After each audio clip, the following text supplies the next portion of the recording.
Video کے نیچے subscribe کے بٹن پہ کلک کریں، بیل کے آئیکن پہ کلک کیجئے تاکہ ہر نئی ویڈیو کی نوٹیفیکیشن آپ کو مل جائے۔ ابھی آپ کے سامنے 26ویں پارہ سورہ قاف کی آیتیں تلاوت کی جائیں گی۔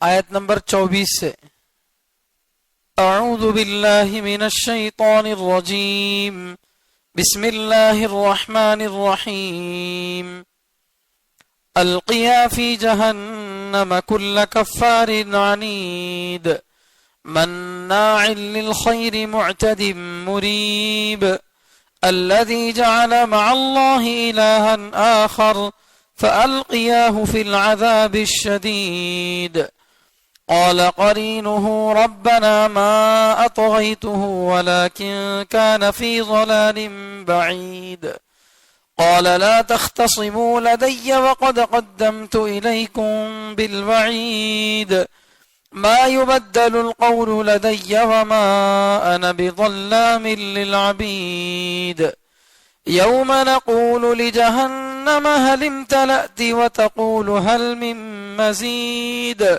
وأزلفت الجنة للمتقين غير بعيد هذا ما توعدون لكل أواب حفيظ من خشي الرحمن بالغيب وجاء بقلب منيب ادخلوها بسلام ذلك يوم الخلود لهم ما يشاءون فيها ولدينا مزيد وكم أهلكنا قبلهم من قرن هم أشد منهم بطشا فنقبوا في البلاد هل من محيص إن في ذلك لذكرى لمن كان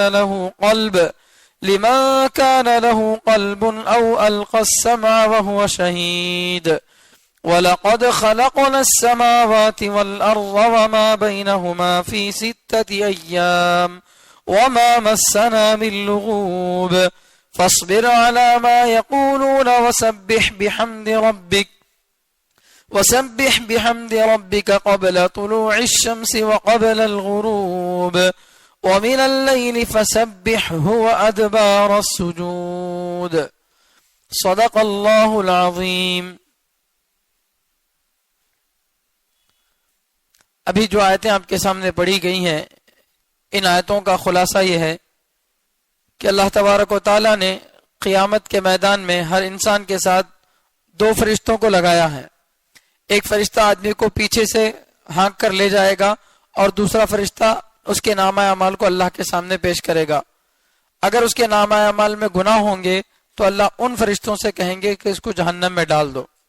جہنم میں جانے کی اس کی وجوہات کیا ہے، کیوں یہ جہنم میں جا رہا ہے، اس کے اسباب کو اللہ تعالیٰ بتا رہے کہ یہ فلاں فلاں غلط کام کرتا تھا جس کی وجہ سے جہنم میں جا رہا ہے۔ اور ایک بات یہ بتا رہے ہیں کہ جہنم میں جانے والا آدمی اللہ سے یہ عذر پیش کرے گا کہ اللہ دنیا کے اندر میں نے جو گناہ کیے ہیں وہ گناہ میں اپنی طرف سے نہیں کیا، شیطان مجھے بہکاوے میں ڈالا، اس کی وجہ سے میں گناہ کیا، ورنہ میں تیری نافرمانی کرنے والا نہیں تھا۔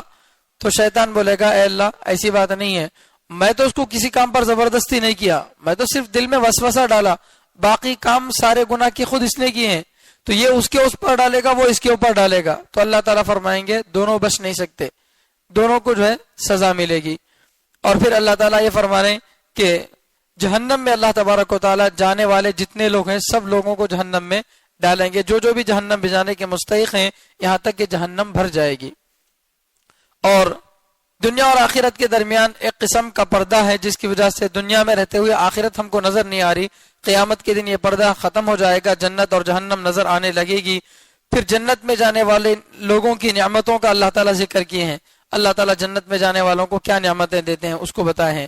اور مکے کے جو قریش تھے، مکے کے جو لوگ تھے، ان لوگوں سے اللہ تعالیٰ یہ کہہ رہے ہیں کہ تم کس بات پر گھمنڈ کر رہے ہو، تم سے بڑی بڑی قوموں کو، بڑی بڑی طاقت رکھنے والی قوموں کو ہم نے ہلاک کر دیا، تم کو برباد کرنا ہمارے لیے کوئی بڑی بات نہیں ہے، ہماری قدرت تو اتنی بڑی ہے کہ ہم اتنے آسمانوں کو، 7 آسمانوں اور 7 زمینوں کو ہم نے پیدا کیا اور ہم کو کوئی تھکن نہیں ہوئی۔ اس طرح سے اللہ تعالیٰ اپنی قدرت کی نشانیوں کو آگے تک بتا رہے ہیں۔ پھر آخر میں اللہ تعالیٰ نمازوں کا حکم دے رہے ہیں کہ ایمان والے کو پانچ نمازیں پڑھنی چاہیے اور ذکر کرنا چاہیے۔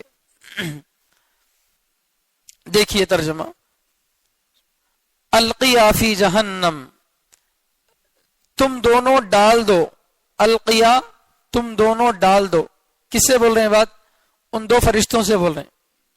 اللہ تعالیٰ فرما رہے ہیں القیا تم دونوں ڈال دو، فی جہنم جہنم میں، کل کفار ہر کفر کرنے والے کو، اللہ کا انکار کرنے والے کو، ہر کفر کرنے والے کو، عنید ضد کرنے والے کو۔ عنید کے معنی ضد کرنے والا، ضد کرنے والا کس کو بولتے ہیں؟ یعنی جان بوجھ کر جو غلطی کرتا ہے اس کو بولتے ہیں ضد۔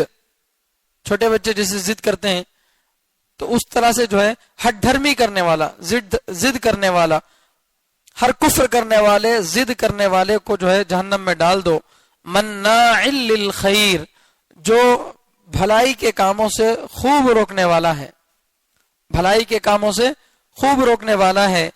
معتدن، حد سے آگے بڑھنے والا ہے، حد سے آگے بڑھنے والا ہے۔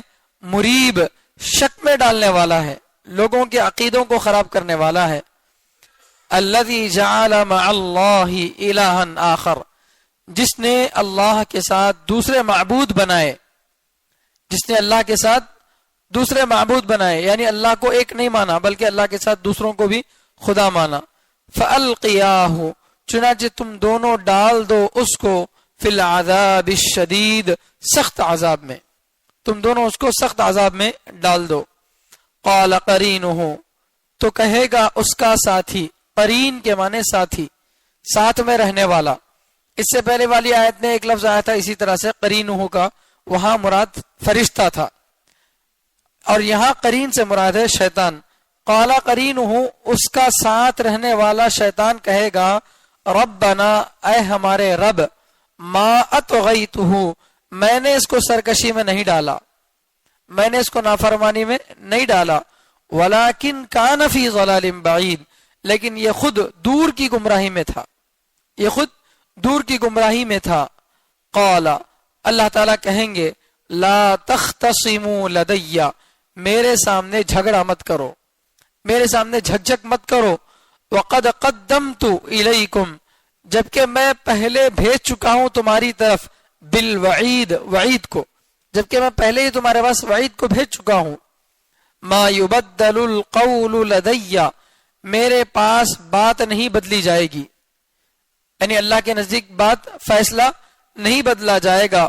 وما انا بظلام للعبید، اور میں بندوں پر ظلم کرنے والا نہیں ہوں، اور میں بندوں پر ظلم کرنے والا نہیں ہوں۔ یوم نقول، جس دن ہم کہیں گے، لجہنم، جہنم سے، حل امتلأتی، کیا تو بھر گئی، وتقول، اور وہ جہنم کہے گی، حل من مزید، کیا اور بھی کوئی ہے، کیا اور بھی کوئی ہے۔ وَأُزْلِفَتِ الْجَنَّةُ، اور جنت قریب کر دی جائے گی، لِلْمُتَّقِينَ، اللہ سے ڈرنے والوں کے لیے، اور جنت قریب کر دی جائے گی اللہ سے ڈرنے والوں کے لیے، غیر بعید، بعید دور نہیں ہوگی، جنت دور نہیں ہوگی، قریب کر دی جائے گی۔ هَذَا مَا تُوعَدُونَ، جنت والوں سے کہا جائے گا یہ وہ ہے جس کا تم سے وعدہ کیا جاتا تھا۔ هَذَا مَا، یہ وہ ہے، توعدون، جس کا تم سے وعدہ کیا جاتا تھا۔ لِكُلِّ أَوَّابٍ، ہر اس شخص کے لیے جو رجوع کرنے والا ہو، اواب، اللہ سے لو لگانے والا ہو، اللہ سے دل لگانے والا ہو، حفیظ، حفاظت کرنے والا ہو۔ من خشی الرحمن بالغیب، جو مہربان سے ڈرے بن دیکھے، جو مہربان خدا سے، اللہ سے ڈرے، بالغیب، بن دیکھے، بغیر دیکھے کہ اللہ سے ڈرے۔ وجاء بقلب منیب، اور رجوع کرنے والا، اللہ کی طرف متوجہ ہونے والا دل لے کر آئے، اللہ کی طرف متوجہ ہونے والا دل لے کر آئے۔ ادخلوها، اے جنت والو تم اس جنت میں داخل ہو جاؤ، بسلام، سلامتی کے ساتھ۔ ذالک یوم الخلود، یہ ہمیشہ رہنے کا دن ہے، یہ ہمیشہ رہنے کا دن ہے۔ لہم ما یشاؤون فیہا، جنت والوں کے لیے جنت میں وہ ہے جو وہ چاہیں گے، جنت میں رہنے والوں کے لیے وہ ہے جو وہ چاہیں گے، ان کی من کی ساری چیزیں وہاں پر ہیں۔ وَلَدَيْنَا مَزِيدٌ، اور ہمارے پاس اور بھی ہے، اور ہمارے پاس مزید اور بھی ہے۔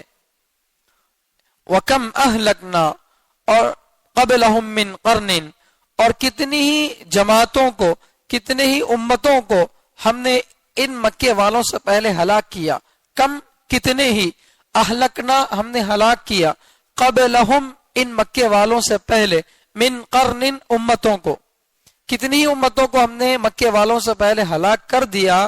ہم اشد منہم بطشا، جو لوگ ان مکے والوں سے زیادہ سخت تھے پکڑ کے اعتبار سے، وہ لوگ مکے والوں سے بھی زیادہ سخت تھے طاقت کے اعتبار سے۔ فنقبوا فی البلاد، چنانچہ انہوں نے شہروں میں چھان بین کی، چنانچہ انہوں نے شہروں میں چھان بین کی۔ حل من محیص، کیا کوئی چھپنے کی جگہ ہے، کیا کوئی چھٹکارے کی جگہ ہے؟ ان فی ذالک لذکرا، یقیناً اس میں البتہ نصیحت ہے، لمن، اس شخص کے لیے، کان لہ قلب، جس کے لیے دل یعنی دماغ ہو، او القى السمع، یا وہ کان ڈالے، وہو شہید، جبکہ وہ حاضر ہو، یا وہ غور سے سنے۔ اس میں نصیحت ہے اس شخص کے لیے جس کے پاس عقل ہو، یا وہ بات کو حاضر رہ کر غور سے سنے۔ وَلَقَدْ خَلَقْنَا السَّمَاوَاتِ وَالْأَرْضَ وَمَا بَيْنَهُمَا، اور یقیناً ہم نے پیدا کیا آسمانوں کو، السماوات، آسمانوں کو، والارض، زمین کو، وما بینہما، اور ان دونوں کے درمیان رہنے والی چیزوں کو، فی 6 ایام، 6 دنوں میں۔ ہم نے زمین، آسمان اور اس کے درمیان رہنے والی ساری چیزوں کو 6 دنوں میں پیدا کیا۔ وما مسنا، اور نہیں پہنچی ہم کو، من لغوب، کوئی تھکان، اور ہم کو کوئی تھکان نہیں پہنچی۔ فاصبر، چنانچہ آپ جمے رہیے، صبر کیجئے، علی ما، ان باتوں پر، یقولون، جو مکے والے کہتے ہیں، آپ مکے والوں کی باتوں پر صبر کیجئے۔ وسبح، اور تسبیح بیان کیجئے، بحمد ربک، اپنے رب کی تعریف کے ذریعے، اپنے رب کی تعریف کے ذریعے اپنے رب کی پاکی بیان کیجئے۔ قبل طلوع الشمس، سورج کے طلوع ہونے سے پہلے، سورج کے نکلنے سے پہلے۔ وقبل الغروب، اور سورج کے ڈوبنے سے پہلے، سورج کے ڈوبنے سے پہلے۔ ومن اللیل، اور رات کے کچھ حصے میں۔ فسبحہ، اللہ کی تسبیح، اللہ کی پاکی بیان کیجئے۔ وادبار السجود، اور نمازوں کے بعد، اور نمازوں کے بعد۔ یہاں تک کا ترجمہ پہلے انشاءاللہ اگر تفسیر اور ترجمہ ہو جائے گا تو پھر باقی سورہ کو دیکھیں گے۔ جیسا کہ آپ گزشتہ جمعہ سنے ہیں کہ اللہ تبارک و تعالی اس سورہ قاف میں بنیادی طور پر 3 چیزیں بتا رہے ہیں، ایک تو توحید، اور دوسرا رسالت، اور تیسرا آخرت۔ اور ابھی جو آیتیں پڑھی گئی ہیں، ان آیتوں میں اللہ تبارک و تعالی آخرت، مرنے کے بعد کی جو زندگی ہے، اس کے احوال کو بیان کر رہے ہیں کہ ہر انسان کے ساتھ 2 فرشتے ہوں گے، جو ایک فرشتہ اس کو پیچھے سے ڈھکیلے گا، اور ایک فرشتہ اس کے نامہ اعمال کو اللہ کے سامنے پیش کرے گا۔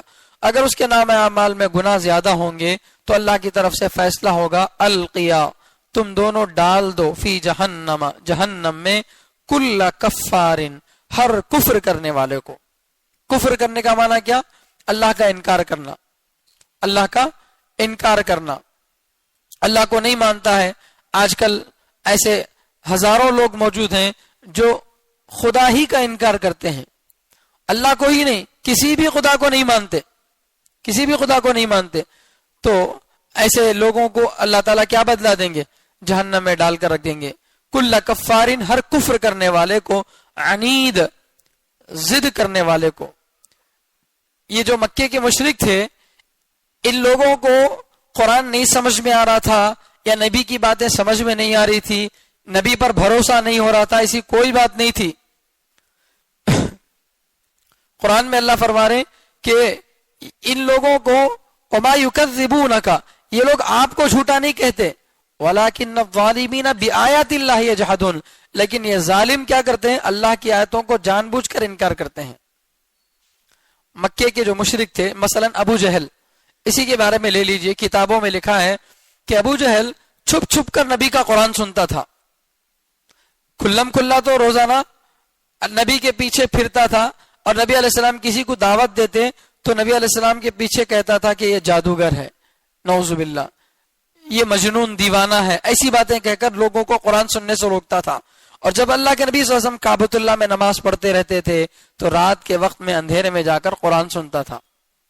ایک دن پکڑا گیا اسی کے ساتھی کے ذریعے سے کہ بھئی تو دن میں تو نبی کا انکار کر رہا ہے، نبی کے خلاف بول رہا ہے، اور رات میں چھپ چھپ کر نبی کا قرآن سن رہا ہے، کیا بات ہے؟ تو اس نے کہا اصل بات یہ ہے کہ بنو عبد مناف، جس میں اللہ کے نبی صلی اللہ علیہ وسلم پیدا ہوئے، ہمارے نبی صلی اللہ علیہ وسلم کا جو خاندان ہے بنو عبد مناف، تو ابو جہل بول رہا ہے کہ ہمارا اور بنو عبد مناف نبی کا جو خاندان تھا یہ دونوں ہر اعتبار سے برابر تھا۔ بنو عبد مناف اگر غریبوں کو کھانا کھلاتے تو ہم بھی غریبوں کو کھانا کھلاتے، وہ اگر غریبوں کو کپڑا دیتے تو ہم بھی غریبوں کو کپڑا دیتے، وہ حج کرنے والوں کی مدد کرتے تو ہم بھی کرتے، بہرحال جو بھی وہ کام کرتے تھے تو ہم بھی کیا کرتے؟ ان کی سربرابری کرتے تھے، برابر برابر ان کے کام کرتے تھے، اس لیے دونوں کا لیول برابر تھا۔ مگر اچانک سے بنو عبد مناف یہ کہتے ہیں کہ ان میں آخری نبی آ گئے ہیں جو سارے نبیوں کے سردار ہیں، تو یہ بات ہمارے لیے اچھی نہیں لگتی کہ ہمارا خاندان ان سے نیچا ہو جائے۔ اب تک ہم ان کی ہر چیز میں برابری کرتے آ رہے تھے، اب ہوا کیا؟ اللہ ان کے خاندان میں ایک نبی کو بھیج دیا، ہمارے خاندان میں نبی کو نہیں بھیجا، تو ان کا خاندان اونچا ہو گیا اور ہمارا خاندان نیچا ہو گیا۔ ایسی صورت میں اگر ہم نبی کو مان لیں گے تو گویا یہ کہنا پڑے گا کہ ہم نیچے خاندان کے ہیں اور نبی کا خاندان اونچا خاندان ہے، اور یہ میں ماننے کے لیے کبھی تیار نہیں ہوں، بس اتنی بات ہے۔ اور اگر میں نبی کو مان لوں گا تو ہماری جو سرداری ہے، ہم جو لوگوں پر ظلم کر رہے ہیں بادشاہت کے نام سے، وہ ساری ختم ہو جائے گی۔ تو ایسے کام کرنے والوں کو کیا بولتے ہیں؟ ضدی، ہٹ دھرم، جس کو حق کیا ہے معلوم ہے پھر بھی نہیں مانتا ہے، اس کو بولتے ہیں ضدی۔ تو اللہ تعالیٰ فرما رہے کہ جہنم میں اس شخص کو ڈال دو جو کفر کرنے والا ہو، ضد کرنے والا ہو، ہٹ دھرمی کرنے والا ہو، مناع للخیر، خیر کی باتوں سے، بھلائی کی باتوں سے لوگوں کو خوب روکنے والا ہو۔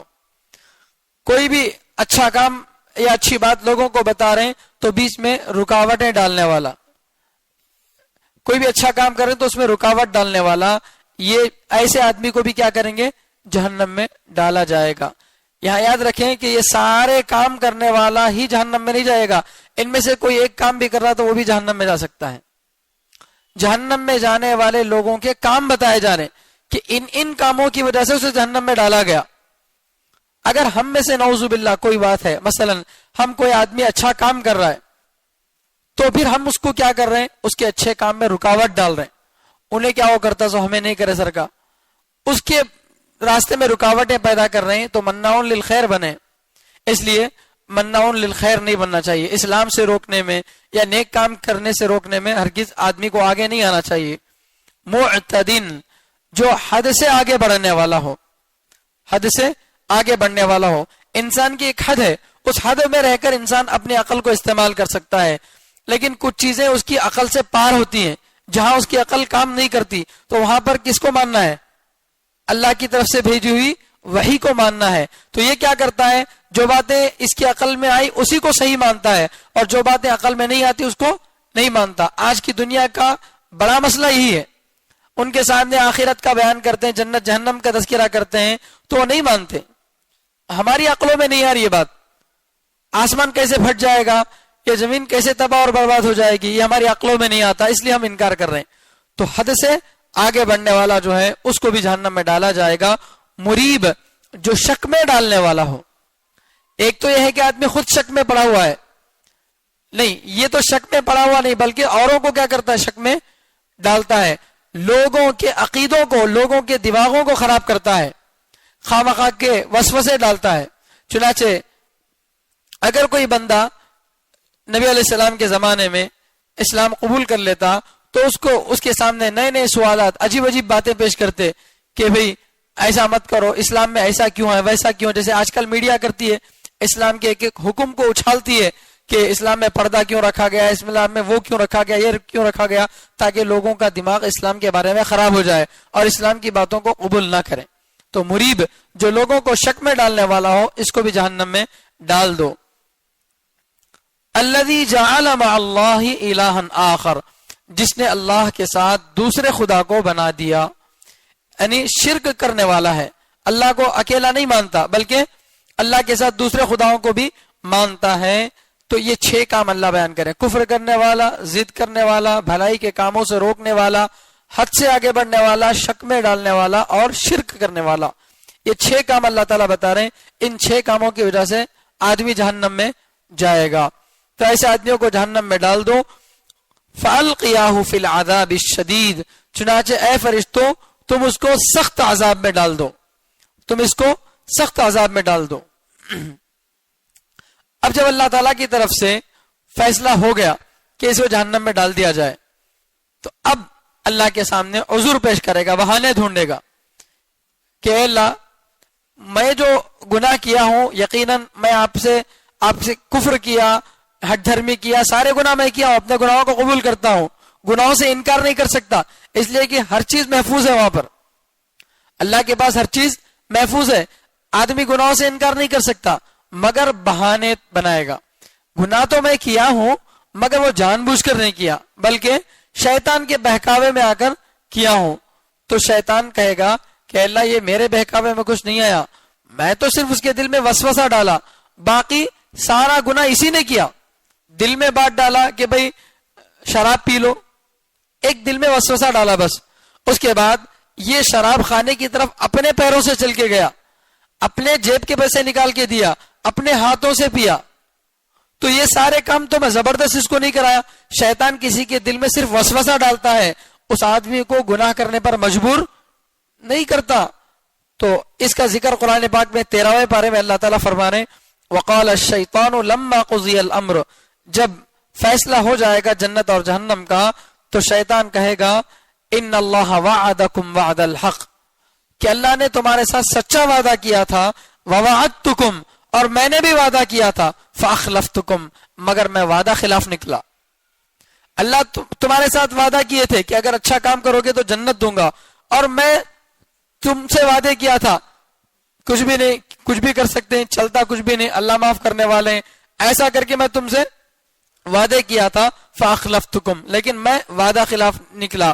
وما کان لی علیکم من سلطان، میرے خلاف تم پر کوئی دلیل نہیں ہے، تمہارے پاس میرے خلاف کوئی ایویڈنس نہیں ہے، الا ان دعوتکم فاستجبتم لی، صرف اتنی بات ہے کہ میں تم کو گناہوں کی طرف دعوت دیا تو تم فوراً میری بات کو مان لیا۔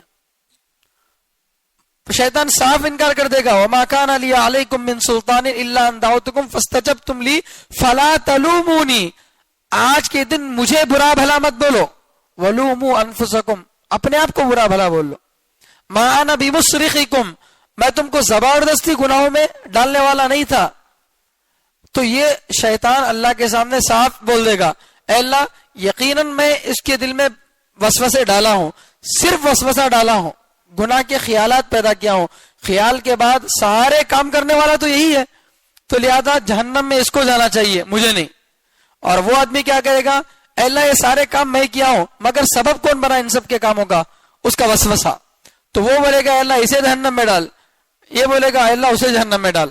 تو اللہ تعالیٰ فرمائیں گے قال قرینہ، اس کے ساتھ رہنے والا شیطان کہے گا ربنا، اے ہمارے رب۔ شیطان بھی اللہ کو کیا بول رہا ہے، رب۔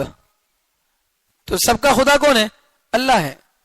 تو ربنا، اے ہمارے رب، ما اطغیتہ، میں نے اس کو سرکشی میں مبتلا نہیں کیا، نافرمانی میں اس کو مبتلا میں نے نہیں کیا، ولیکن کان فی ضلال بعید، لیکن یہ خود ہی دور کی گمراہی میں تھا، یہ خود ہی دور کی گمراہی میں تھا، یعنی یہ خود سدھرنا نہیں چاہتا تھا، اس لیے میرے بہکاوے میں آ گیا، ورنہ وسوسہ تو شیطان ہر آدمی کے دل میں ڈالتا ہے، وسوسہ تو شیطان ہر آدمی کے دل میں ڈالتا ہے۔ صحابہ نے نبی علیہ السلام سے پوچھا، اے اللہ کے نبی کیا آپ کے دل میں بھی شیطان وسوسہ ڈالتا ہے، کیا آپ کے ساتھ بھی شیطان لگا ہوا ہے؟ جس طرح ہر انسان کے ساتھ فرشتے ہوتے ہیں، ہر انسان کے ساتھ شیطان بھی ہوتے ہیں۔ فرشتے اچھائی کا حکم دیتے ہیں، شیطان برے کاموں کا حکم دیتا ہے. یہی انسان کا امتحان ہے کہ وہ شیطان کی بات مانتا ہے یا فرشتوں کی بات مانتا ہے. تو اللہ کے نبی صلی اللہ علیہ وسلم نے فرمایا ہاں میرے ساتھ بھی شیطان ہے، لیکن اللہ کے نبی صلی اللہ علیہ وسلم فرماتے ہیں کہ وہ میرا فرما بردار بن گیا. میرے ساتھ جو شیطان اللہ نے رکھا وہ شیطان مجھے بہکاوے میں نہیں ڈالتا، بلکہ وہ میرا کیا ہو گیا؟ فرما بردار بن گیا. تو نبی علیہ السلام کے ساتھ بھی شیطان تھا. یہ الگ بات ہے کہ وہ اللہ کے نبی صلی اللہ علیہ وسلم کو غلط کاموں میں مبتلا نہیں کر سکتا تھا، لیکن تھا تو ضرور. تو اس لیے جو ہے ہر آدمی کے ساتھ شیطان رہے گا.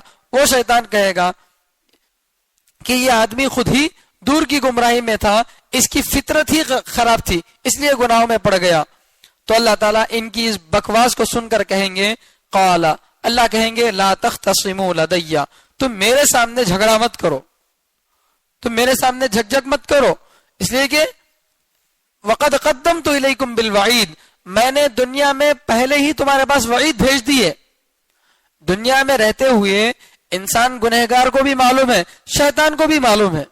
شیطان کو تو پہلے ہی سے معلوم ہے. اب وہ دنیا میں آیا ہی اللہ کا انکار کر کے، اللہ کے سجدے کا انکار کر کے ہی دنیا میں آیا ہے. اور ہر انسان کو معلوم ہے کہ اگر غلط کام کروں گا تو سزا بھی ملے گی. دنیا کا اصول بھی ہے، اچھے کام کرنے والوں کو انعام ملتا ہے، غلط کام کرنے والوں کو سزا ملتی ہے. جب ایک دنیا کا معمولی انسان، معمولی عقل رکھنے والا اتنی بات سوچ سکتا ہے، تو اتنی بڑی دنیا کو بنانے والا کیا یہ نہیں سوچ سکتا کہ بھئی اچھے کام کرنے والوں کو اچھا بدلہ دینا چاہیے، غلط کام کرنے والوں کو سزا دینی چاہیے. ایک معمولی انسان جب یہ بات مانتا ہے تو اللہ کیوں نہیں مانتے؟ تو یہ بات اللہ تعالیٰ دنیا میں پہلے ہی بتا چکے ہیں. ہر نبی آتے تھے اپنے قوم کو یہی ڈراتے تھے اللہ کی نافرمانی سے بچو. تو اللہ فرماتے ہیں کہ میں تمہارے پاس پہلے ہی وعید بھیج چکا ہوں. ایسا نہیں ہے کہ میری کوئی بات تم کو معلوم نہیں تھی، انجانے میں تم نے گناہ کیا، ایسا نہیں ہے. پہلے ہی تمہارے سامنے وعیدوں کو میں بھیج دیا ہوں. اب آگے اللہ تعالیٰ فرمانے یوم نقول لجہنم هل امتلأ ما یبدل القول لدی، میرے پاس بات نہیں بدلی جائے گی، میرے پاس بات نہیں بدلی جائے گی. یعنی اللہ کا جو فیصلہ ہے کہ کافر کو جہنم میں ڈالیں گے، اس فیصلے میں کوئی تبدیلی نہیں ہوگی. جو بھی اللہ کے ساتھ کفر کر کے مرا ہوگا تو ضرور جہنم میں جائے گا. اللہ کا یہ فیصلہ نہیں بدلے گا. وَلَن تَجِدَ لِسُنَّةِ اللَّهِ تَبْدِيلًا، اللہ کے طریقے میں کوئی چینجز نہیں ہوتے، کوئی تبدیلی نہیں ہوتی. اللہ نے ایک بات کا فیصلہ کر دیا تو کر دیا، اب اس میں کوئی تبدیلی نہیں ہوتی. اللہ کا وعدہ ہے کہ جو کفر کرے گا ان اللہ لا یغفر ان یشرک بہ ویغفر ما دون ذلک لمن یشاء، اللہ اس بات کو نہیں معاف کرتے کہ اس کے ساتھ کوئی شرک کرے. شرک کے علاوہ جو بھی گناہ اللہ معاف کرنا چاہے معاف کر سکتے ہیں، لیکن اللہ شرک کو معاف نہیں کریں گے. تو اللہ نے قرآن میں صاف صاف بتا دیا، دنیا میں بتا دیا. تو اس کے باوجود بھی تم نے جو ہے نافرمانی کی، اللہ کے ساتھ سرکشی کی، لہذا میری بات، میرا فیصلہ نہیں بدلا جائے گا. وما انا بظلام للعبید، اور میں بندوں پر ظلم کرنے والا نہیں ہوں. اللہ فرماتے ہیں کہ میں جو جہنم کا تمہارے لیے فیصلہ کر رہا ہوں یہ تمہارے اوپر ظلم نہیں ہے، بندوں پر ظلم نہیں ہے، یہ بلکہ اللہ کا انصاف ہے، اللہ کا انصاف ہے.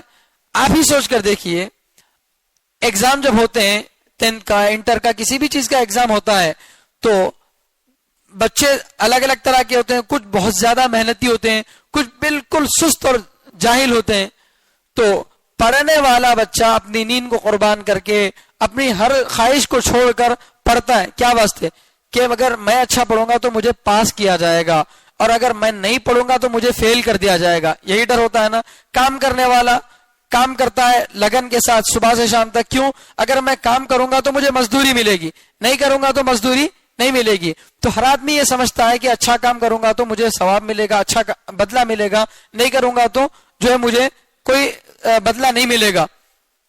تو اللہ فرماتے ہیں کہ جب دنیا کا بھی یہ اصول ہے کہ اچھے کام کرنے والوں کو اچھا بدلہ ملتا ہے اور غلط کام کرنے والوں کو سزا ملتی ہے، یہ جب دنیا کا بھی اصول ہے، تو میں اگر تم کو سزا دیتا ہوں، جہنم میں ڈالتا ہوں، تو یہ میری طرف سے کوئی ظلم نہیں ہے. وما انا بظلام للعبید، اللہ تعالیٰ بندوں پر ظلم کرنے والے نہیں ہیں. انسان کو اللہ تعالیٰ نے اختیار دیا تھا دنیا میں، وَهَدَيْنَاهُ النَّجْدَيْنِ، ہم نے انسان کو دونوں راستے بتا دیے، جنت کا بھی راستہ، جہنم کا بھی راستہ. اور اللہ نے انسان کو عقل دی کہ اپنی عقل کو استعمال کرو اللہ کی قدرت کی نشانیوں میں غور کرو، اللہ کے کلام کو سنو، نبیوں کی بات کو مانو، ان سب کو دیکھ کر تم ایمان لا سکتے ہو۔ دوسری طرف گندا ماحول بھی ہے، بت پرستی بھی ہے، خدا کا انکار کرنے والے موجود ہیں۔ اب تمہارا امتحان یہ ہے کہ تم اس طرف جاتے ہو یا اس طرف جاتے ہو۔ جس طرف بھی جاؤ گے اپنی مرضی سے جاؤ گے، جب اپنی مرضی سے گئے ہو تو سزا بھی بھگتنا پڑے گا، یہ اللہ کی طرف سے کوئی ظلم نہیں ہے۔ چنانچہ جتنے بھی جہنم کے مستحق ہوں گے ان سب کو اللہ تعالی جہنم میں ڈال دیں گے۔ یوم نقول لجہنم، جس دن ہم جہنم سے کہیں گے حلم تلاتی، کیا تو بھر گئی؟ جہنم سے اللہ تعالیٰ پوچھیں گے، جتنے کافروں کو ڈالنا ہے سب کو ڈال رہے ہیں، گنہگاروں کو ڈال رہے ہیں، ڈالتے ڈالتے شروع سے لے کر آخر تک کے جتنے گنہگار ہیں سب کو اللہ تعالیٰ جہنم میں ڈال رہے ہیں، لیکن اتنے گنہگاروں کو جہنم میں ڈالنے کے بعد بھی جہنم نہیں بھر رہی۔ تو آپ سوچ کر دیکھیے جہنم کتنی بڑی ہوگی۔ دنیا کے اندر ایک احتجاج، ایک پروٹیسٹ یہ ہوتا ہے جیل بھرو تحریک۔ کبھی کبھار اگر حکومت ظلم کرتی ہے تو کیا نعرہ لگایا جاتا ہے کہ سب مل کر جیل کو بھرو۔ اب اگر سارے لوگ خود ہی سلنڈر ہو جائیں گے، پولیس سے جا کر کہیں گے کہ سر مجھے اریسٹ کرو، مجھے جیل میں ڈال دو، تو حکومت کتنے لوگوں کو جیل میں ڈال سکتی ہے؟ کیا حکومت کے پاس اتنے جیل ہیں کہ وہ سب لوگوں کو جیل میں ڈال سکے؟ نہیں ہے۔ یہ انسان کی مجبوری ہے، انسان نہیں بنا سکتا ایسا کوئی قانون، ایسا کوئی قید خانہ نہیں بنا سکتا، لیکن اللہ ایسے نہیں ہے۔ اللہ فرما رہے ہیں کہ سب کو جہنم میں ڈالنے کے بعد بھی ابھی جگہ باقی رہے گی۔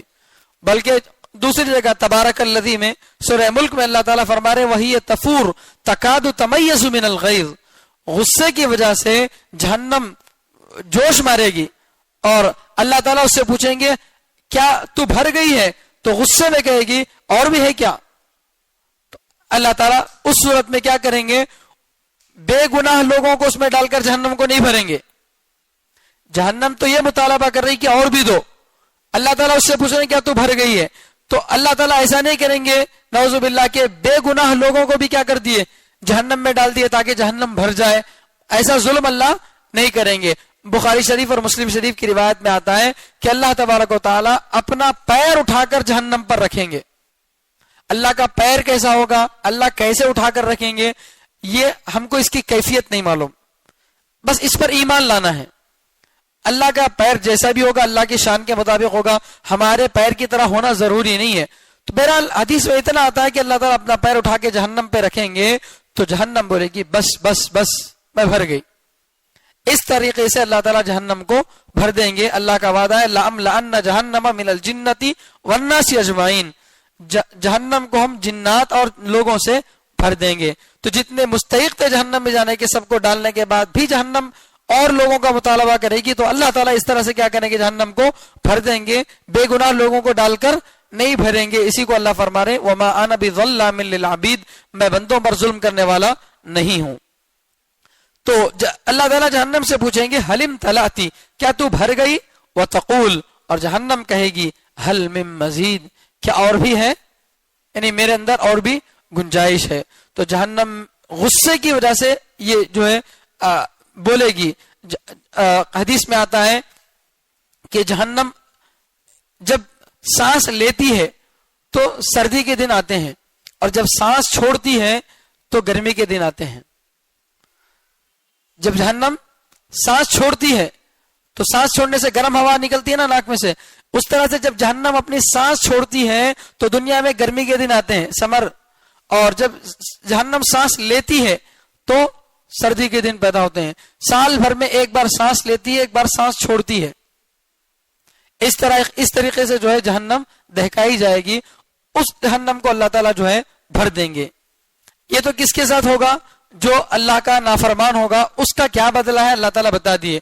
اور اللہ کا اصول ہے کہ جب جہنمیوں کا تذکرہ ہوتا ہے تو اللہ تبارک و تعالیٰ جنت میں جانے والوں کا بھی تذکرہ کرتے ہیں۔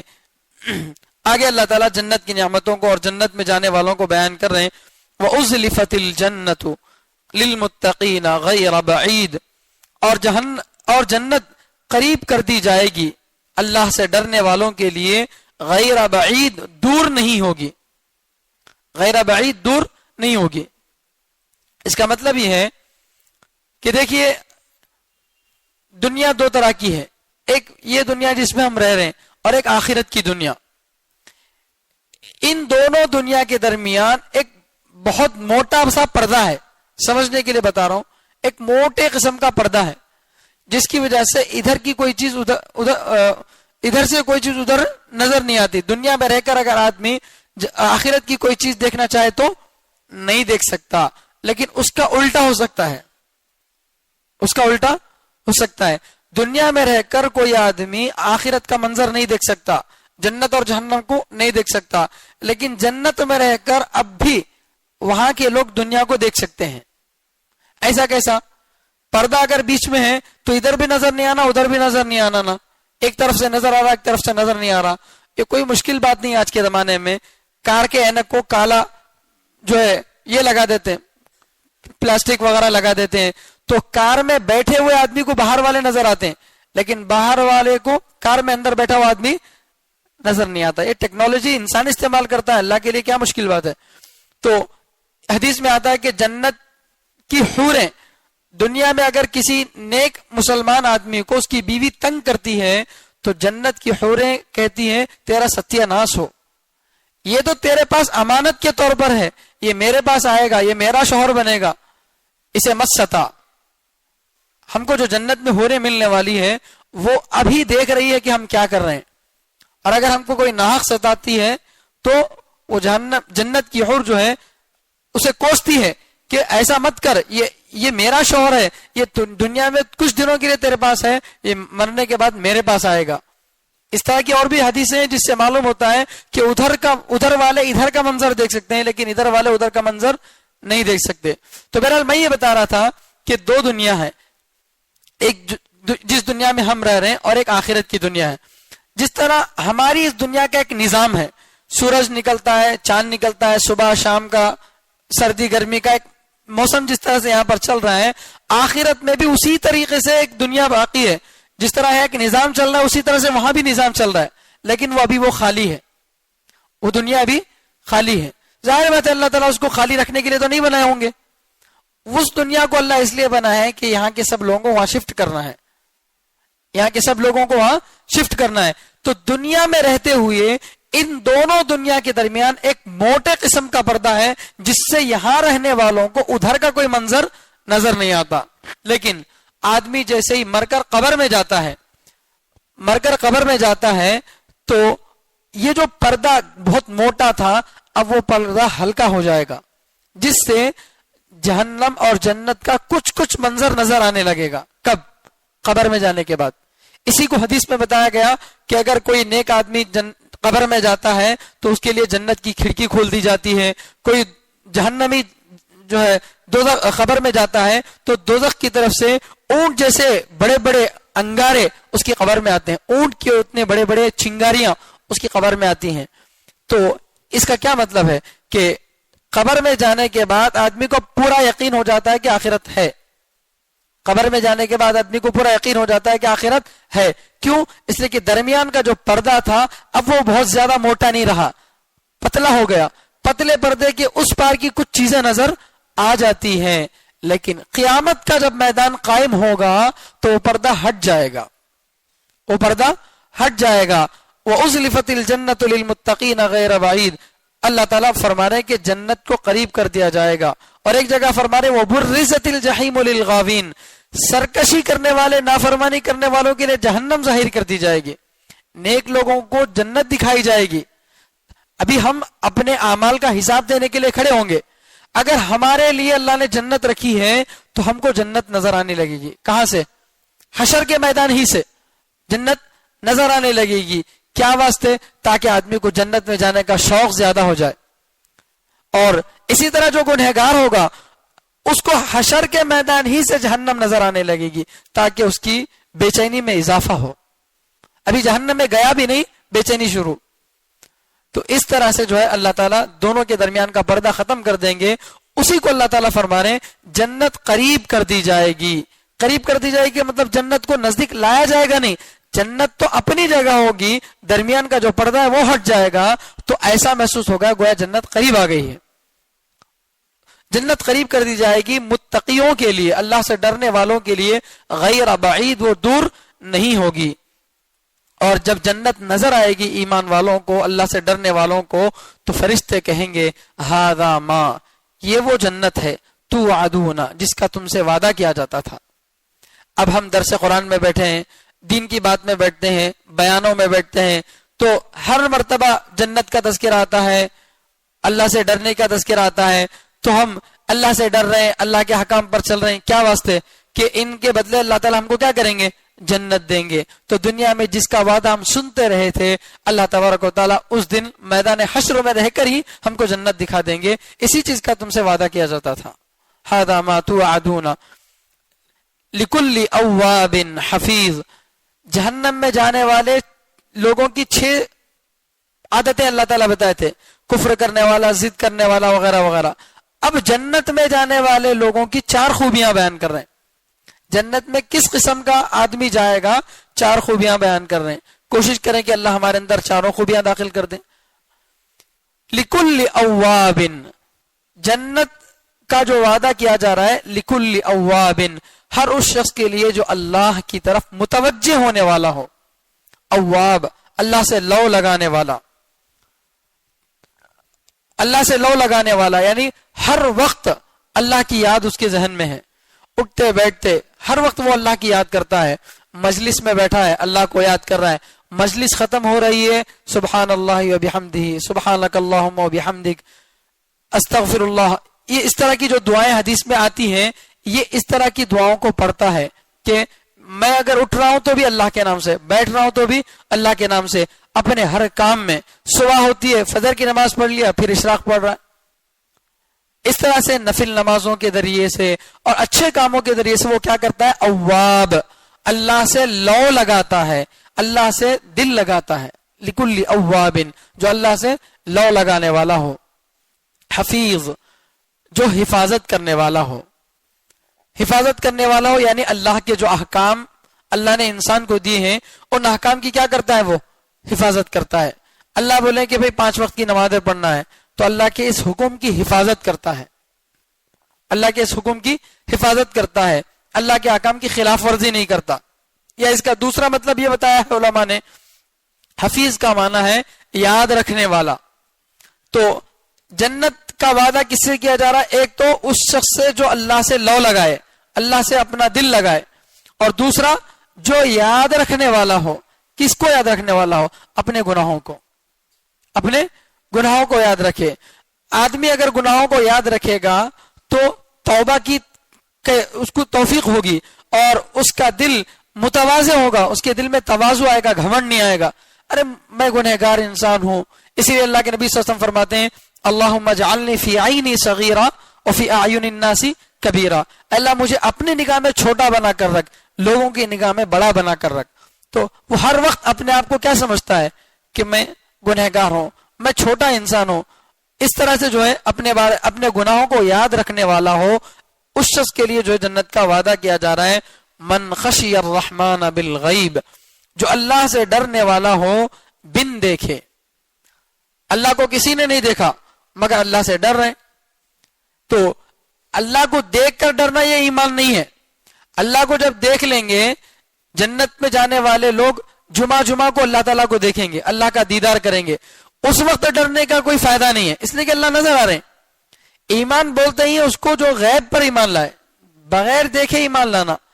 تو من خشی الرحمن بالغیب، جو رحمان کو یعنی مہربان خدا سے ڈرے بن دیکھے، وجاء بقلب منیب، اور متوجہ ہونے والا، اللہ کی طرف متوجہ ہونے والا دل لے کر آئے۔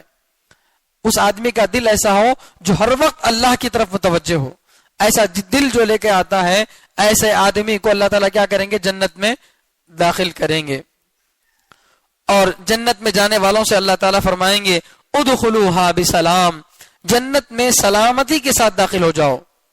جنت میں بغیر کسی جھجک کے، بغیر کسی پریشانی کے، آسانی کے ساتھ جنت میں داخل ہو جاؤ۔ ذالک یوم الخلود، جنت میں جا رہے ہیں 2-4 دن کے لیے، 1000-2000 سال کے لیے نہیں ہے، یہ ہمیشہ کا دن ہے۔ ذالک یوم الخلود، اس سے پہلے میں نے بتایا ہے کہ اگر جنت میں جانے والے کو یہ معلوم ہو جائے کہ اسے اتنے 1000 سال جنت میں رہنا ہے تو اسے خوشی نہیں ہوگی۔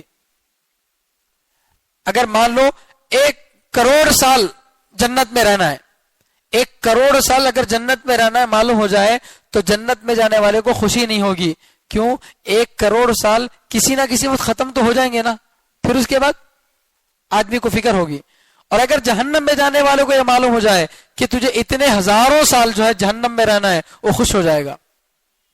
جہنم میں جانے والا خوش ہو جائے گا، کب تو بھی کم سے کم نکل تو نہ میں یہ. تو اللہ تبارک و تعالیٰ سزا ایسی طے کر رہے ہیں کہ جہنم میں جائے گا تو بھی ہمیشہ کے لیے، جنت میں جائے گا تو بھی ہمیشہ کے لیے. جہنم میں جا کر جنت میں واپس آ سکتا ہے، لیکن جنت میں جا کر واپس جہنم میں نہیں جائے گا. اگر کوئی گنہگار ہے، اس کے گناہوں کی سزا کو ختم کرنے کے لیے اللہ تعالیٰ وقتی طور پر اس کو جہنم میں ڈالیں، پھر بعد میں اس کو اللہ تعالیٰ نکالیں گے. لیکن ایسا نہیں ہوگا کہ کسی کو جنت میں ڈال دیے، کچھ نیکیاں کرا بول کے اللہ تعالیٰ کیا کر دیے، اس کو جنت میں ڈال دیے کچھ سالوں کے لیے، اس کے بعد تیری نیکیوں کا حساب ختم ہو گیا، اب اٹھا تیرے کو جہنم میں ڈالے. ایسا نہیں کریں گے اللہ. جنت میں جائے گا تو ذالک یوم الخلود، ہمیشہ کے لیے جائے گا. اللہ تعالیٰ کی رحمت دیکھو کتنی بڑی رحمت ہے. لہم ما یشاؤون فیہا، اللہ تعالیٰ فرماتے ہیں کہ جنت میں جانے والوں کے لیے ان کی خواہش کی ساری چیزیں ہوں گی. جو چیز وہ چاہیں گے، جس کا دل میں ارادہ کریں گے، وہ چیز حاضر ہو جائے گی. اگر جنت میں جانے والا مثلا دنیا میں کوئی آدمی بے اولاد تھا، اسے اولاد نہیں تھی، وہ اگر چاہتا ہے، یا کوئی عورت یہ چاہتی ہے کہ دنیا میں مجھے کوئی اولاد نہیں تھی، مجھے اب اولاد ہو جائے، تو آن کے آن میں حمل بھی ٹھہرے گا، بچہ بھی ہو جائے گا، سب کچھ آن کے آن میں ہو جائے گا. تو دنیا میں جو بھی ادھوری خواہشات تھی، وہ ساری خواہشات کو اللہ تعالیٰ کیا کریں گے، جنت میں پورا کریں گے. جس کی جو بھی خواہش تھی، اس لیے خواہشات پوری کرنے کی جگہ دنیا نہیں ہے. ایک شاعر کہتا ہے، ہزاروں خواہشیں ایسی کہ ہر خواہش پہ دم نکلے، ہزاروں خواہشیں ایسی کہ ہر خواہش پہ دم نکلے، بہت نکلے میرے ارماں مگر پھر بھی کم نکلے. آدمی کے دل میں ہزاروں خواہشیں ایسی کہ ایک ایک خواہش کو پورا کرنے کے لیے آدمی کا دم نکل جاتا. مثلا میری خواہش ہے کہ میرے پاس ایک بڑا گھر ہو. اب بڑا گھر 1 کروڑ روپے میں آتا ہے. 1 کروڑ روپے کمانے کے لیے کہ 1 دن 2 دن کی محنت لگتی ہے، دم نکل جاتا آدمی کا. ہزاروں خواہشیں ایسی کہ ہر خواہش پہ دم نکلے، بہت نکلے میرے ارماں، میری بہت ساری خواہشیں اللہ پوری کر دیا مگر پھر بھی کم نکلے، ابھی بھی بہت ساری باقی ہیں. تو جو ادھوری خواہشات ہے، ان خواہشات کو پوری کرنے کے لیے دنیا میں حلال اور حرام کی تمیز کیے بغیر، اللہ کے حکموں کو توڑ کر ان خواہشات کو پورا نہیں کرنا ہے. ساری خواہشات کو اللہ تعالیٰ وہاں پر پورا کر دیں گے. اللہ کا وعدہ ہے، لہم ما یشاؤون فیہا، جنت میں جانے والوں کی ساری خواہشات کو پورا کیا جائے گا. اللہ تعالیٰ فرما رہے ہیں، خواہش تم اس چیز کی کرو گے جس چیز کا تم کو علم ہے. مثلا ایک آدمی کو پلین معلوم ہے. دنیا میں کوئی آدمی چاہتا تھا کہ میرے پاس اپنی پرائیویٹ پلین ہو، دنیا میں اس کے پاس وہ چیز ممکن نہیں تھی. مرنے کے بعد جنت میں گیا، جنت میں جانے کے بعد اللہ سے اب خواہش کر رہا ہے، اے اللہ مجھے ایک پلین دے. اللہ دے دیں گے. تو آدمی خواہش انہی چیزوں کی کرتا ہے جن چیزوں کو جانتا ہے. لیکن جنت میں صرف وہی چیزیں نہیں ہیں جو ہم دیکھے ہیں، بلکہ اللہ تعالیٰ اللہ کے نبی صلی اللہ علیہ وسلم فرماتے ہیں، ما لا عین رأت ولا اذن سمعت ولا خطر علی قلب بشر. جنت میں وہ نعمتیں ہیں جس کو کسی آنکھ نے نہیں دیکھا. اتنی ٹیکنالوجی کی زمانے میں، اور ابھی بھی جتنی ٹیکنالوجی بڑھتی جائے گی، کوئی بھی سائنسدان ایسی چیز کو نہ دیکھا ہوگا. وہ ساری چیزیں کہاں ہوں گی؟ جنت میں ہوگی. دیکھنا تو دور، ولا اذن سمعت، کسی کان نے سنا بھی نہیں ہوگا. ایسی بھی کوئی نعمت ہو سکتی ہے کیا؟ بلکہ کوئی سنا بھی نہیں ہوگا. سننا دیکھنا تو دور، ولا خطر علی قلب بشر، کسی کے دل میں وہم و گمان بھی نہیں گزرا ہوگا. کوئی سوچ بھی نہیں سکتا کہ ایسی بھی نعمتیں ہو سکتی ہیں. انسان کی سوچ سے بڑھ کر اللہ تعالیٰ وہاں پر کیا کریں گے؟ نعمتیں دیں گے.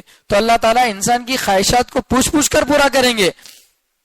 آدمی خواہش کرتا رہے گا، اللہ مجھے یہ چاہیے، مجھے وہ چاہیے، مجھے وہ چاہیے، ساری خواہشیں پوری ہو جائیں گی. پھر بھی اللہ پوچھیں گے، بندے بتا اور کیا چاہیے؟ اب جنت میں جانے والا پریشان، میری خواہشات تو ساری پوری ہو چکی ہیں، مجھے اور کیا چاہیے؟ اللہ تعالیٰ یہ خود اشارہ دیں گے، وَلَدَيْنَا مَزِيدٌ، ہمارے پاس اس سے بھی بڑی نعمت ہے. وہ کون سی نعمت ہے؟ اللہ کا دیدار. اللہ کا دیدار. اللہ کو دیکھنے، جس نے ہم کو بنایا ہے، جس نے ہم کو اس قابل بنایا ہے، جس نے اتنی بڑی جنت بنائی ہے، جس کے وجود سے ساری دنیا ہے، جس کے کرم پر ساری دنیا اور سارا نظام باقی ہے، اس خدا کو اگر دیکھنے کا موقع مل جائے تو کتنی بڑی سعادت کی بات ہے۔ دنیا میں کھڑے ہو کر موتنے والا کوئی سیاست دان آتا ہے تو اسے دیکھنے کے لیے، کوئی ہیرو آتا ہے اسے دیکھنے کے لوگ پڑ مرتے ہیں، جبکہ وہ ہم سے کوئی خیر خواہی نہیں کرتا، لیکن اللہ تو سراپا ہم سے خیر خواہی کرتے ہیں۔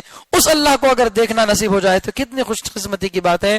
اور اسی اللہ کے دیدار سے اللہ تعالیٰ محروم کریں گے کس کو؟ کافروں کو۔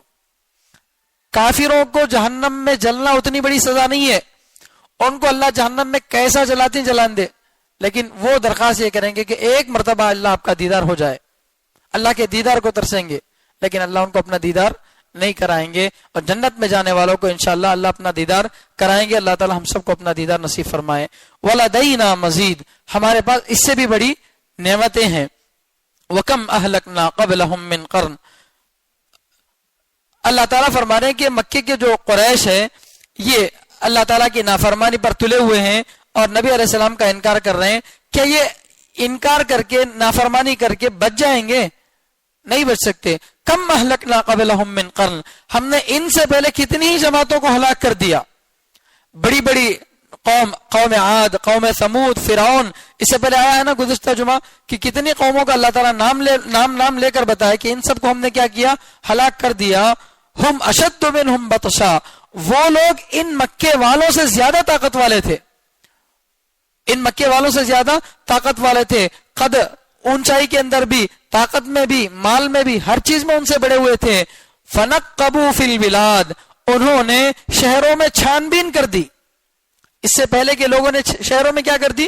چھان بین کر دی، یعنی معاش کے واسطے، کمانے کے واسطے نئے نئے ملکوں کا دورہ کیا۔ اس ملک میں کیا چیز ملتی ہے، اس ملک میں کیا چیز ملتی ہے، یہاں کیا ایکسپیریمنٹ کرنے کے لیے، نئے نئے تحقیقات کرنے کے لیے، جیسے آج کل بھی ہوتا ہے تحقیقی کمیٹیاں ہوتی ہیں، وہ مستقل تحقیق کرتی رہتی ہیں کہ کس پتے میں کیا شفا ہے، کس پتے میں کیا خوبی ہے، ایک ایک چیز کے بارے میں، خوبیوں کے بارے میں غور و فکر کرتے ہیں۔ تو اللہ فرما رہے ہیں کہ وہ لوگ بھی تم سے پہلے رہنے والے شہروں میں جا جا کر چھان بین کیے، اپنے معاش کو، اپنے بزنس کو آگے بڑھانے کے لیے انہوں نے بہت ساری کوششیں کی، تم سے بڑھ کر وہ تھے، لیکن حل من محیص، کیا ان کو چھٹکارا مل گیا؟ وہ ساری دنیا کا دورہ کر لیے، ساری دنیا کی دولت جمع کر لیے، لیکن یہ دولت اور دنیا کا کوئی حصہ ایسا بچا ہے جس حصے نے ان کو جو ہے اللہ سے بچایا ہو؟ حل من محیص، کیا کوئی چھٹکارے کی جگہ ہے؟ نہیں ہے۔ جب چھٹکارے کی کوئی جگہ نہیں ہے، تم سے پہلے طاقت والے بھی ہلاک ہو چکے ہیں، تو پھر اللہ فرما رہے ہیں ان فی ذلک لذکرا، اس میں یعنی اللہ تعالیٰ جو باتیں بتا رہے ہیں اس میں نصیحت ہے۔ اللہ تعالیٰ نصیحت کر رہے ہیں ہم کو کہ تو اس میں نصیحت ہے۔ یہ دیکھو اللہ تعالیٰ کس انداز سے بتا رہے ہیں، کافروں کو اللہ ڈرا رہے نہیں ایسا کرو نہیں تو یہ ہو جائے گا وہ ہو جائے گا، بلکہ اللہ تعالیٰ یہ ساری باتیں بتانے کے بعد ایک نرم انداز سے فرما رہے ہیں کہ دیکھو اے میرے بندو، ان سب باتوں میں تمہارے لیے نصیحت ہے، ذرا عقل سے کام لو۔ یہ آیتیں کب اتر رہی ہیں؟ مکے کے شروع زمانے میں، مکے کے شروع دور میں ابھی ظلم زیادہ نہیں ہوا تھا، تو اس لیے جو ہے اس وقت کی آیتیں تھوڑی نرمی والی آیتیں تھی۔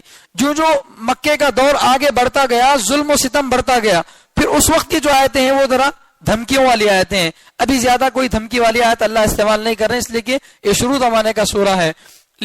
تو اس میں نصیحت ہے کس کے لیے؟ لمن کان لہ قلب، اس شخص کے لیے جس کے پاس دل ہو، جس کے پاس دل ہو۔ قلب کے معنی دل، اور اس سے مراد یہاں پر دماغ، عقل۔ جس آدمی کے پاس عقل ہو وہ آدمی اپنے عقل کو استعمال کر کے جو ہے سمجھ سکتا ہے کہ اللہ سے بچنے کی کوئی جگہ نہیں ہے۔ اینما تکونوا یدرککم الموت، تم جہاں بھی جاؤ گے موت تم کو آ کر پہنچے گی۔ ولو کنتم فی بروج مشیدہ، اگرچہ مضبوط قلعوں میں بھی تم چھپ جاؤ تم کو موت نہیں چھوڑے گی۔ تو اللہ فرمایا جس کے پاس عقل ہے اس کے لیے اس میں نصیحت ہے، جو اپنے خود سے اپنے علم کی وجہ سے غور و فکر کر سکتا ہو اس کے لیے نصیحت ہے۔ او القى السمع وهو شہید، یا جس آدمی نے کان کو ڈالا اس حال میں کہ وہ حاضر تھا، یعنی غور سے جس نے سنا۔ ایک آدمی تو وہ ہے جیسے تفسیر کرنے والا ایک آدمی ہے، وہ کیا کرتا ہے خود کتابوں کو پڑھتا ہے، خود قرآن کا ترجمہ دیکھتا ہے، آ کر بتاتا ہے۔ کچھ وہ ہوتے ہیں جن کو خود تفسیر پڑھنا نہیں آتا، خود ترجمہ کرنا نہیں آتا، مگر اللہ کے کلام کو غور سے سنتے ہیں. تو اللہ فرما رہے ہیں جو کرنے والا ہے اس کے لیے بھی نصیحت ہے، اور جو غور سے سننے والا ہے اس کے لیے بھی نصیحت ہے. اللہ نے دونوں کا جو ہے بیڑا پار کر دیا. تو اس میں نصیحت ہے اس کے لیے جس کے پاس عقل ہو یا اس نے کان ڈالا ہو اس حال میں کہ وہ حاضر ہو. پھر آگے اللہ تعالیٰ اپنی قدرت کی نشانیاں بتا رہے ہیں. وَلَقَدْ خَلَقْنَا السَّمَاوَاتِ وَالْأَرْضَ وَمَا بَيْنَهُمَا فِي سِتَّةِ أَيَّامٍ ہم نے آسمانوں اور زمین کو اور ان کے درمیان رہنے والی چیزوں کو 6 دنوں میں پیدا کیا.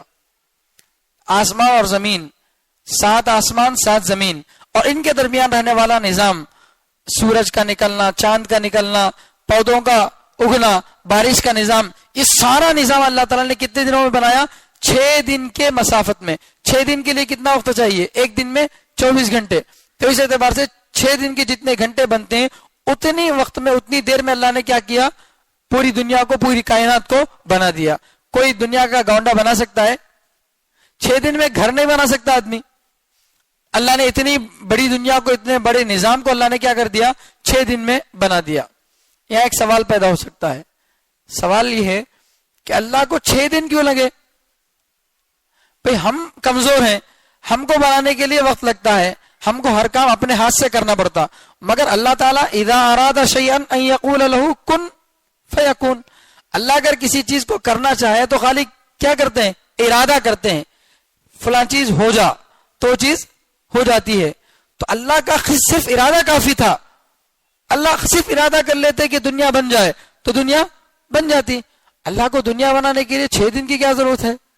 تو اس کا جواب کتابوں میں لکھا ہے کہ اللہ تعالیٰ ہم لوگوں کو سمجھانا چاہ رہے ہیں. کیا سمجھانا چاہ رہے ہیں؟ کہ آدمی اگر کوئی کام جلدی کر بھی سکتا ہو تب بھی ذرا غور و فکر کے ساتھ، سنجیدگی کے ساتھ کرے. جلدی کا کام شیطان کا کام ہے. العجلۃ من الشیطان، جلدی کا کام کس کی طرف سے ہوتا ہے؟ شیطان کی طرف سے ہوتا ہے. اس لیے اگر کوئی کام ہوتا ہے تھوڑا غور و فکر کے ساتھ، سنجیدگی کے ساتھ کرو. یہ سمجھانا چاہ رہے ہیں اللہ. اللہ کو صرف کن بول دینا کافی تھا، مگر اس کے باوجود اللہ تعالیٰ کیا کیے؟ 6 دن استعمال کیے. تو لہذا تم بھی کیا کرو؟ عقل سے کام لو، جلدی انکار مت کرو. یہ اللہ تعالیٰ جو ہے فرما رہے ہیں وَمَا مَسَّنَا مِن لُغُوبٍ، اور ہم کو کوئی تھکان نہیں پہنچی. اتنے بڑے نظام کو اللہ نے بنایا لیکن اس نظام کو بنانے میں اللہ کو کوئی تھکان نہیں پہنچی. فَاصْبِرْ عَلَىٰ مَا يَقُولُونَ، اے نبی آپ صبر کیجئے ان باتوں پر جو مکے والے کہتے ہیں. اتنا سب کچھ بیان کرنے کے باوجود بھی مکے کے سارے لوگ اسلام قبول کیے نہیں، ان میں ابھی بہت سارے لوگ تھے جو اسلام نہیں قبول کیے. تو اللہ تعالیٰ فرما رہے ہیں کہ جو وہ باتیں کہتے ہیں، جو آپ کا انکار کر رہے ہیں، آپ کو تکلیف پہنچا رہے ہیں، ان باتوں پر آپ کی کیا کیجئے؟ صبر کیجئے، ان باتوں کی طرف توجہ مت دیجئے. کسی کی طرف سے اگر کوئی تکلیف پہنچتی ہے تو آدمی کو فوراً کیا کرنا چاہیے؟ اپنے دل اور دماغ کو کسی ضروری کام میں لگا لینا چاہیے. کسی ضروری کام میں لگا لینا چاہیے. آدمی اگر ضروری کاموں میں نہیں لگے گا تو بے ضروری کام خود بخود لگ جائیں گے. بیکاری انسان کو سارے گناہوں میں مبتلا کرتی ہے. تو اللہ تعالیٰ آگے فرما رہے ہیں ان کی باتوں پر صبر کیجئے. صبر کے لیے کیا طریقہ اختیار کیا جائے؟ وَسَبِّحْ بِحَمْدِ رَبِّكَ، اپنے رب کی تعریف کے ذریعے تسبیح بیان کیجئے، اللہ کی پاکی بیان کیجئے. کب؟ قبل طلوع الشمس، سورج کے نکلنے سے پہلے. سورج کے نکلنے سے پہلے اللہ کی پاکی بیان کیجئے، یعنی فجر کی نماز پڑھیے. فجر کی نماز جو سورج کے نکلنے سے پہلے پڑھی جاتی ہے، اللہ کی پاکی بیان کیجئے. وقبل الغروب، اور سورج کے ڈوبنے سے پہلے. سورج کے ڈوبنے سے پہلے کون کون سی نمازیں؟ ظہر اور عصر. ومن اللیل، اور رات کے کچھ حصے میں. اس میں کون کون سی نمازیں آ گئی؟ مغرب اور عشاء آ گئی. تو 5 نمازوں کا تذکرہ اس آیت میں ہے اور بھی بعض آیتوں میں ہے، لیکن نمازوں کا نام لے کر باقاعدہ نہیں بتایا گیا. اس طرح سے اللہ تعالیٰ اشارہ بتا رہے ہیں. تو اللہ تعالیٰ کیا فرما رہے ہیں؟ صبر کا کیا طریقہ ہے؟ نماز کے ذریعے سے صبر اختیار کیا جائے. اللہ سے آدمی دل کو لگائے گا تو پھر بے ضروری چیزوں سے آدمی کا دل ہٹ جائے گا. لیکن خالی ان 5 نمازوں کو پڑھ کر آدمی کو خاموش نہیں بیٹھنا ہے. پھر آگے فرما رہے ہیں فَسَبِّحْهُ، اللہ کی تعریف بیان کیجئے. وَأَدْبَارَ السُّجُودِ، نمازوں کے بعد بھی. نمازوں کے بعد بھی، ایسا نہیں کہ آدمی صرف 5 نمازیں پڑھ لیا اور بیٹھ گیا. نہیں، نمازوں کے بعد بھی. فرض نمازوں کے بعد کیا ہے؟ نفل نمازیں ہیں. نفل نمازوں میں آدمی لگے تو آدمی کا دماغ کیا ہوگا؟ غیر ضروری کاموں سے ہٹ جائے گا. اللہ کی طرف لگے گا. اور اسی طرح نمازوں کے بعد ذکر اذکار ہے، صبح شام کی تسبیحات ہیں، 33 مرتبہ سبحان اللہ، 33 مرتبہ الحمدللہ، جو بھی تسبیحات آئی ہیں، ان تسبیحات کو بھی پڑھنے کا حکم قرآن سے ثابت ہے. اس آیت میں اللہ تعالیٰ فرما رہے ہیں کہ 5 نمازوں کو بھی پڑھو، صبح شام کی تسبیحات پڑھو، نفل نمازوں وغیرہ کو پڑھو. اس سے فائدہ کیا ہوگا؟ فائدہ یہ ہوگا کہ تمہارے دل میں صبر کی کیفیت پیدا ہوگی، تم مصیبتوں کو برداشت کرنے کے قابل بنو گے. ورنہ صبح سے شام تک وہی تذکرہ ہے، اسی کو بیان کر رہے ہیں، تو آدمی بے صبرا ہو جاتا اور بے صبرے پن میں غلط فیصلے لے لے گا.